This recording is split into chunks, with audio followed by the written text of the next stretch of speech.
সালামু আলাইকুম। আজকে আমি তোমাদের সামারি লেখার এমন একটা টেকনিক শিখিয়ে দিব, শর্টকাট টেকনিক এবং নিয়ম শিখিয়ে দিব, যে নিয়মটা একবার যদি তুমি শিখে যাও, ইনশাল্লাহ তুমি সামারি নিয়ে আর কখনোই দ্বিধাদ্বন্দ্বে ভুগবে না যে আমি সামারি আসলে কি লিখব, আমি লিখতে পারবো কি পারবো না। আমার যদি আনসিন প্যাসেজের এমন একটা প্যাসেজ দেয় যা আমি কখনোই পড়ি নাই, সেখান থেকে কি আমি সামারিটা লিখতে পারবো কি পারবো না। তুমি আজকের ভিডিওটা দেখলে তুমি সামারি লেখার নিয়মটা শিখে যাবে এবং এই নিয়ম দিয়ে তুমি যে কোনো আনসিন প্যাসেজের সামারি খুব সহজেই লিখে ফেলতে পারবে। তো চলো আমরা বেশি কথা না বাড়িয়ে আমাদের মূল বিষয়বস্তুতে চলে যাই। আনসিন প্যাসেজ, যে প্যাসেজটা তোমার বইতে থাকবে না এরকম, এবং এই আনসিন প্যাসেজে বলে দিবে যে আনসিন প্যাসেজ দিয়ে বলে দিবে আনসিন প্যাসেজের সামারি লেখো। এখন সামারি লেখার নিয়ম আছে, একটা নিয়ম ফলো করতে হয়।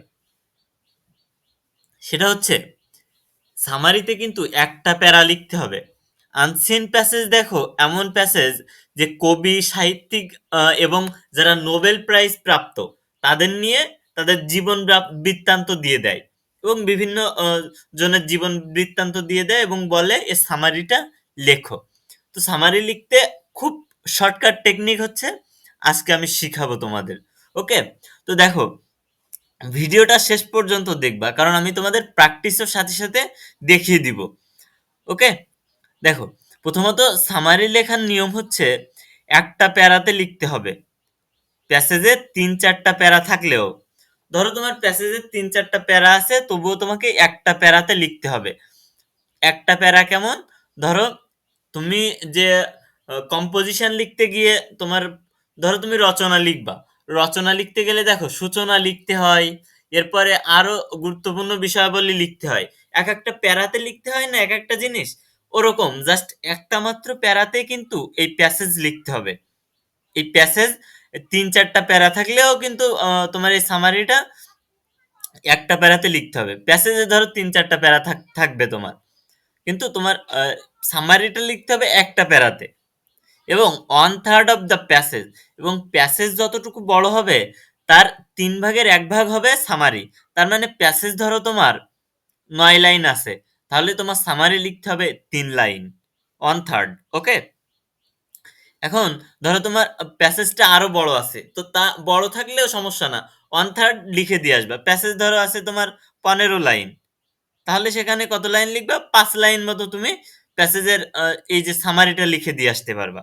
এবং প্যাসেজের বাইরের ঘটনা লিখতে হবে না, তোমার প্যাসেজে যে বিষয়বস্তু আছে ওই বিষয়বস্তু নিয়েই তোমার, যে বিষয়বস্তু নিয়ে আলোচনা করা হয়েছে ওই বিষয়বস্তু নিয়েই লিখতে হবে, এর বাইরে আর অন্য কিছু লেখা যাবে না।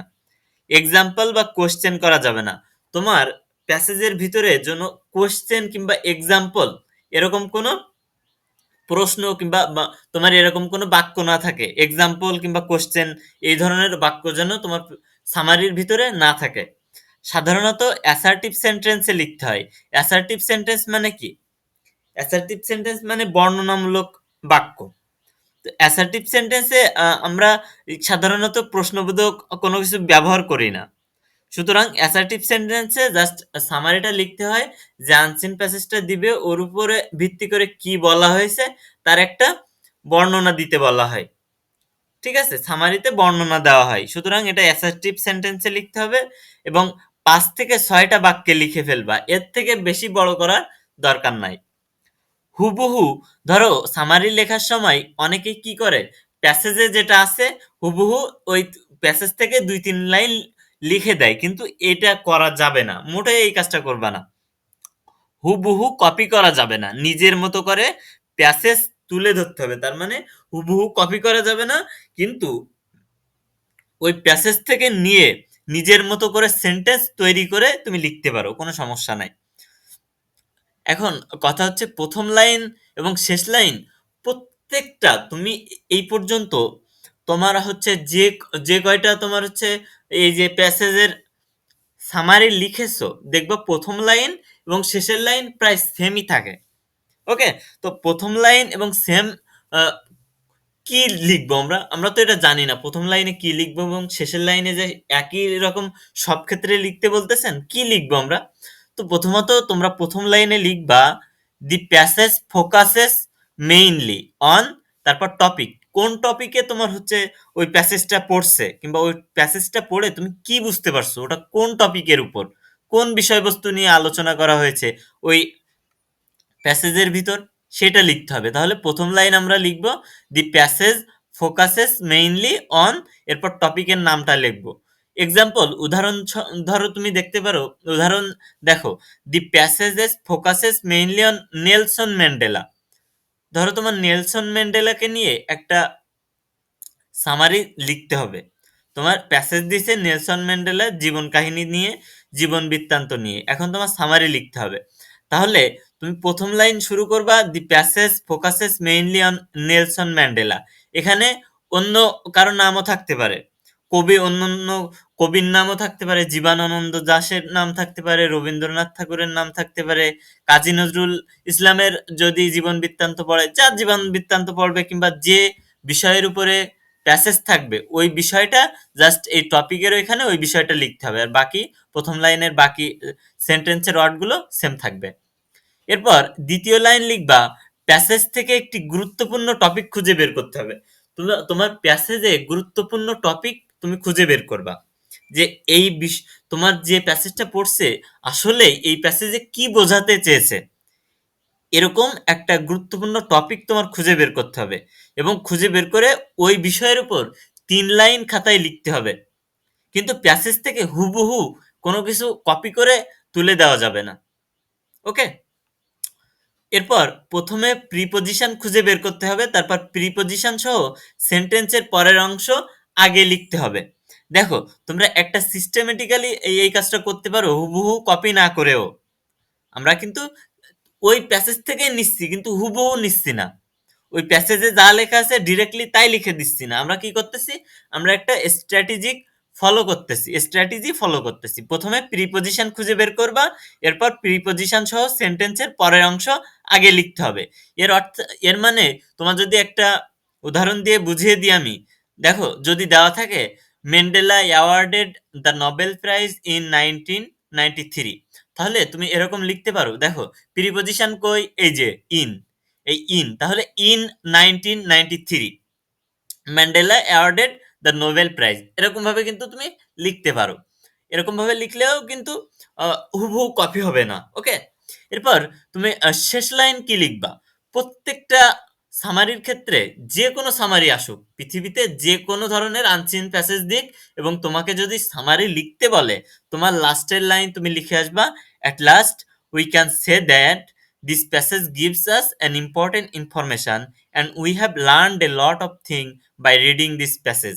এর অর্থ হচ্ছে অবশেষে আমরা এটা বলতে পারি যে এই যে প্যাসেজটা আমাদের গুরুত্বপূর্ণ কিছু তথ্য দেয় এবং এখান থেকে আমরা অনেক কিছু শিখতে পারছি এই যে প্যাসেজটা পড়ে। এটা তো এটা তুমি সব ক্ষেত্রে একই রকম রাখতে পারো, শেষ লাইন আর ১ম লাইন। আর তোমাকে ভিতরে কি কি লিখতে হবে সেটা তো আমি দেখিয়ে দিলাম। এখন যদি আমরা প্র্যাকটিসে যাই, নেলসন ম্যান্ডেলার ক্ষেত্রে ধরো তার তোমার হচ্ছে নেলসন ম্যান্ডেলা কোথায় জন্মগ্রহণ করেছিল, তার হচ্ছে কি অ্যাওয়ার্ড পেয়েছিল, এইগুলা যদি আমরা দেখি, এগুলা ধরো এই দেওয়া আছে আনসিন প্যাসেজে, এগুলা দেওয়া আছে। এখন আমরা কিভাবে আমরা ৫ নম্বর তোমার হচ্ছে কিভাবে সামারিটা লিখে সাজাতে পারি সেটা আমি দেখিয়ে দিব এখন। দেখো, ১ম লাইন কি লিখবো? The passage is about Nelson Mandela. ঠিক আছে? এখন সে কত সালে জন্মগ্রহণ করেছিল? Who was born in 1913 in Transkei, South Africa. এরপর দেখো, he joined the African National Congress and fought against apartheid এই যে পলিটিক্স। ওকে? তো এরকম তোমার যখন নেলসন ম্যান্ডেলাকে নিয়ে কিছু লিখতে বলবে, সামারি লিখতে বলবে, তোমরা দেখো ভিতরে যেভাবে আমি বলে দিছি ওইভাবে লিখবা। লেখার পর এই যে শেষে কি লিখবে? এট লাস্ট, এই শেষে লিখে দিয়ে আসবে at last we can say that we, এইখানে তো আমি বলে দিছি যে we can say that This passage gives us an important information and we have learned a lot of things by reading this passage. ওকে, তো এরপরে যদি তোমার স্টিফেন হকিং এর নিয়ে যদি তোমার আনসিন প্যাসেজ দেয়, তাহলে দেখো এটা হুবহু তুলে দিয়ে আসবা তুমি। এটা একটু নোট করে নাও। এই যে ৫ নম্বর দেওয়া এখান থেকে, this passage is about the greatest scientist Stephen Hawking. Okay, তো স্টিফেন হকিং, তারপর জীবনানন্দ দাশ, কয়েকটা আমি দিয়ে দিচ্ছি, এগুলা নোট করে নাও, এগুলা মুখস্থ করে যাবা। ওকে, এগুলো মুখস্থ করে গেলেই ইনশাল্লাহ এক্সামে তুমি লিখে দিয়ে আসতে পারবা। এরপর আছে সার্ক। সার্ক নিয়ে যদি কোনো কিছু বলে, তাহলে এই দেখো এটা তুমি তুলে দিয়ে আসবা। এই যে তোমার এখানে সুন্দরভাবে লিখে দেওয়া আছে, এটা তোমরা এই সামারিটা লিখে নাও, তোমরা নোট করে নাও। ওকে, এরপর ডক্টর মোহাম্মদ শহীদুল্লাহ, যেগুলো এখন দিচ্ছে এগুলো খুবই ইম্পর্টেন্ট, এগুলোর ভিতরেই আসে, এগুলোর বাইরে খুব কমই আসে। ওকে, তো ডক্টর শহীদুল্লাহর জন্মদিন কবে এগুলো দেওয়া আছে। এরপর তোমার হচ্ছে ডক্টর শহীদুল্লাহকে নিয়ে একটা সামারি, এটা তোমরা নোট করে নাও। এরপর ভিডিও পজ করে নোট করে নিবা। উইলিয়াম ওয়ার্ডসওয়ার্থ এর নিয়ে যদি আসে, তাহলে এই যে এটা তুলে দিবা। William Wordsworth was a great romantic poet who was born on April 7, 1770. ওকে, এটা তুলে দিবা। ভিডিও পজ করে তোমরা লিখে নিবা। জসিমউদ্দিনকে নিয়ে তোমার, জসিমউদ্দিন কবি, কবিকে নিয়েও আসতে পারে। দেখো এখানে, এখানের এই যে সামারিটা, এটা তুলে দিয়ে আসবা তোমরা জসিমউদ্দিনকে নিয়ে। এরপর যদি চার্লস ব্যাবেজকে নিয়ে কোনো প্রশ্ন করা হয়, যদি সামারি লিখতে বলে, কিংবা তোমার আনসিন প্যাসেজে যদি চার্লস ব্যাবেজকে নিয়ে কিছু বলা থাকে, তাহলে এই যে চার্লস ব্যাবেজকে নিয়ে এই যে সামারিটা তোমরা লিখে দিয়ে আসতে পারবা। তাহলে এই যে গুলো আমি দেখিয়ে দিচ্ছি, এগুলো। এরপর মঈনুদ্দিন জাহাঙ্গীরকে নিয়ে, ক্যাপ্টেন মঈনুদ্দিন জাহাঙ্গীর, যারা হচ্ছে ফেমাস, ওকে, ইতিহাসে যারা বিখ্যাত, তাদেরকে নিয়েই পড়ে। তো ক্যাপ্টেন মঈনুদ্দিন জাহাঙ্গীরকে নিয়ে যদি পড়ে, এটা লিখে দিয়ে আসবে সামারি। তো এই যে সামারিগুলো আমি দেখালাম, এর বাহিরেও যদি আসে, তাহলেও কিন্তু তোমরা লিখতে পারবে। ফার্স্ট লাইন ওই, সেকেন্ড লাইন, লাস্টের লাইন কিভাবে লিখতে হয় আমি তো দেখিয়ে দিয়েছি। দেখো, এরপর আবুল কাশেম ফজলুল হককে নিয়ে যদি আসে, এটা লিখে দিয়ে আসবা, নোট করে নাও। এরপরে যদি আরো আসে জন মিল্টন, তাহলে জন মিল্টনকে নিয়ে আসলে এটা দিবা। John Milton is one of the famous poet in English literature. এরপরে যদি জীবনানন্দ দাশকে নিয়ে কোনো কিছু আসে সামারিতে, তাহলে এটা দিয়ে দিবা, জীবনানন্দ দাস ওয়াজ এ বাঙালি পোয়েট, রাইটার অ্যান্ড নোভেলিস্ট। ওকে, এগুলো তোমরা নোট করে নাও।